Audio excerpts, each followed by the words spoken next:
Hi friends, ನಾನು ಒಂದ್ಸಲ ಚಾಮುಂಡಿ ಬೆಟ್ಟಕ್ಕೆ ಹೋಗೋದು ಅಂದ್ಬಿಟ್ಟು ಮೆಟ್ಲತ್ಕೊಂಡು ಹೋಗ್ತಿದ್ದೆ. ಫಸ್ಟೇ ವಿಘ್ನೇಶ್ವರ ದರ್ಶನ ಆಗ್ತು. ಕೈಯ ಮುಕ್ಕೊಂಡು ಮೆಟ್ಲತ್ಕೊಂಡು ಮತ್ತೆ ಮುಂದಕ್ಕೆ ಹೋದೆ. ನೆಕ್ಸ್ಟು ಕಾಳಭೈರೇಶ್ವರ ಸಿಕ್ಕಿದ್ರು. ಅದಾದಮೇಲೆ ಮೆಟ್ಲಲ್ಲಿ ಏನೈತೆ ಜೋಸು ಅಂದ್ಬಿಟ್ಟು ಹೋಯ್ತಾ ಸುಸ್ತಾಗೋದ್ನಲ್ಲ ಅಂದ್ಬಿಟ್ಟು ಅಷ್ಟು ದೂರ ಹೋದೆ. ಅಲ್ಲಿ ಹಾಲಿನ ವ್ಯವಸ್ಥೆ ಇತ್ತು. ಹೆಂಗೋ ಸಮಾಧಾನ ಮಾಡ್ಕೊಂಡೆ, ಹಾಲು ಕುಡ್ದಾದ್ಮೇಲೆ ಒಂದು 5 ನಿಮಿಷ ನೋಡ್ಬಿಟ್ಟು ಮತ್ತೆ ಅಲ್ಲಿಂದ ಹೊರಟೆ. ನಂದಿ ದರ್ಶನ ಆಯಿತು. ಸ್ಟಾರ್ಟಿಂಗೆ ನಂದಿಗೊಂದು ಕೈಯ ಮುಗಿದ್ಬಿಟ್ಟು ಒಳ್ಳೇದು ಮಾಡಪ್ಪ ಅಂದ್ಬಿಟ್ಟು ಮುಂದಕ್ಕೆ ಹೋದೆ. ಬರೀ ಕುಂಕುಮ, ಕಾಲಿಗೆಲ್ಲ ಕುಂಕುಮ ಆಗೋಯ್ತು. ಏನಕ್ಕೆ ಹಿಂಗೆ ಆಗ್ತಿದ್ದಾರೆ ಅಂತ ಒಬ್ರು ಅಕ್ಕನ ಕೇಳಿದೆ.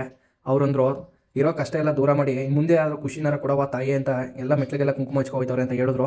ತುಂಬ ಖುಷಿ ಆಯಿತು ಅಕ್ಕದಂಗೆ ನೋಡ್ಬಿಟ್ಟು. ನೆಕ್ಸ್ಟು ಅದರಿಂದ ಮುಂದೆ ಹೋದೆ. ಇನ್ನೂ ದೇವಸ್ಥಾನ ಸಿಗ್ತಾನೆ ಇಲ್ಲ, ಏನು ಮಾಡೋದು, ಇನ್ನೂ ಹತ್ತನೇ ಇದ್ದೀನಿ, ಕಾಲು ಬೇರೆ ನೋಯ್ತೈತೆ.